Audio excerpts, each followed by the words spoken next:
सो hey guys, आज हम लोग पढ़ने जा रहे हैं स्कैटरिंग ऑफ लाइट। और यहाँ हम लोग स्कैटरिंग ऑफ लाइट के ऊपर दो तीन ऐसे फिनोमेना पर बात करेंगे, जैसे मॉर्निंग और इवनिंग टाइम में जो हमारा स्काई है वो स्काई रेडिश क्यों दिखता है, यानी सुबह के टाइम में और शाम के टाइम में ऐसा हम लोग देखते हैं कि रेडिश क्यों दिखता है। तो कई लोग अलग अलग रीजन बताते हैं, तो हम लोग आज बात करेंगे कि इसका साइंटिफिक रीजन क्या है। और दोपहर के टाइम में जो स्काई होता है उसका कलर एकदम ब्राइट होता है, यानी वाइट कलर किया जाता है। तो देखते हैं इसके पीछे क्या साइंटिफिक रीज़न है, और फिर हम लोग आगे देखते हैं। तो ये जो पूरा टॉपिक है हमारा, वो स्कैटरिंग ऑफ लाइट को डिफाइन करता है। यानी स्कैटरिंग ऑफ लाइट के अंदर हमें इन सारे फिनोमेना के रीज़न पता चलते हैं कि किस वजह से ये चीज़ होती है। तो ऐसे में एक लॉ डिफाइन किया गया है जिसे कहते हैं रॉलिस लॉ। ये रॉलिस लॉ ये कहता है कि जो स्कैटरिंग ऑफ लाइट होता है वो स्कैटरिंग ऑफ लाइट 1/λ⁴ के डायरेक्टली प्रोपोर्शनल होता है। यानी लैम्डा के जितना डेविएशन अलग होगा उतना ही कम होगा। यानी कहने का मतलब कि लाइट का स्कैटरिंग उसके वेवलेंथ पे डिपेंड करेगा। यानी यदि लाइट का वेवलेंथ कम होगा तो लाइट ज़्यादा स्कैटर करेगा।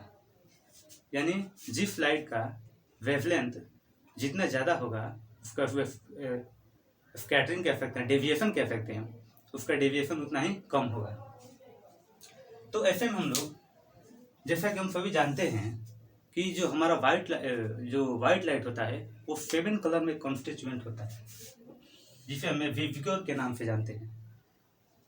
यहाँ पे वी का मतलब हो जाता है violet, indigo, blue, green, yellow, orange and red. तो यहाँ हम लोग ये देखेंगे कि ये जो लाइट होता है वायलेट, इंडिगो, ब्लू, इन सभी में मोर स्कैटरिंग पाए जाते हैं। मोर स्कैटरिंग इसलिए पाए जाते हैं क्योंकि यहाँ पे इन सभी लाइट के पास मोर स्कैटरिंग इसलिए पाए जाते हैं क्योंकि इसका वेवलेंथ काफ़ी कम होता है। इसका वेवलेंथ काफ़ी कम होता है और रेड का वेवलेंथ काफ़ी ज़्यादा होता है। तो वेवलेंथ कम होने के कारण हमारा ये जो रॉलिस लॉ ये कहता है कि यदि किसी लाइट का वेवलेंथ यदि ज़्यादा होगा, वेवलेंथ कम होगा तो लाइट ज़्यादा स्कैटर करेगा, और वेवलेंथ ज़्यादा हो तो लाइट कम स्कैटर करेगा। तो ऐसे हम लोग देख रहे हैं कि why sky appear reddish during the sunrise and sunset. तो चलिए हम लोग इसको समझते हैं। तो मान के चलते हैं कि यह हमारा सन हो गया और यहाँ पे ये अर्थ है। तो ये अर्थ और सन के बीच सुबह और शाम के टाइम में, यहाँ इवनिंग टाइम ले लेते हैं हम, या फिर यहीं पे समझते हैं, ये जो लाइट रेज होती है वो काफ़ी डिस्टेंस तय करनी होती है। यानी सुबह के टाइम में हमें लॉन्ग डिस्टेंस ट्रेवल करनी होती है।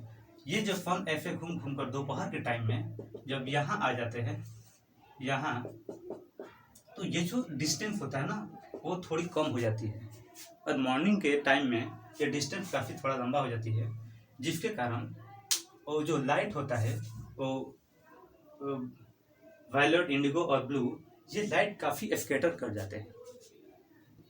ये जो लाइट होते हैं जैसे वायलेट हो गया, इंडिगो हो गया, ब्लू हो गया, ये लाइट ये एटमॉस्फेयर के पार्टिकल पे टकरा करके और स्कैटर कर जाते हैं।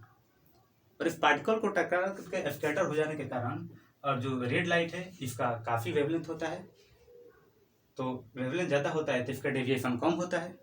तो डेविएशन कम होगा यानी रेड लाइट जो है वो काफ़ी अंदर जाता ही रहेगा। लेकिन इस बीच में क्या होगा, ब्लू हो जाएगा, इंडिगो हो जाएगा, वायलेट हो जाएगा, ये कलर डेविएट होकर स्कैटर हो जाते हैं, और स्कैटर होने के बाद पता नहीं चल पाते हैं। और जो हमारा रेड कलर होता है वो स्कैटर नहीं होता है। ऐसा क्यों नहीं होता है? होता है लेकिन बहुत कम होता है। स्कैटर तो सभी लाइट होते हैं, लेकिन जो रेड होता है वो काफ़ी कम स्कैटर होता है। और ये सभी जो लाइट है वो ज़्यादा स्कैटर करते हैं, ज़्यादा डेविएट करते हैं।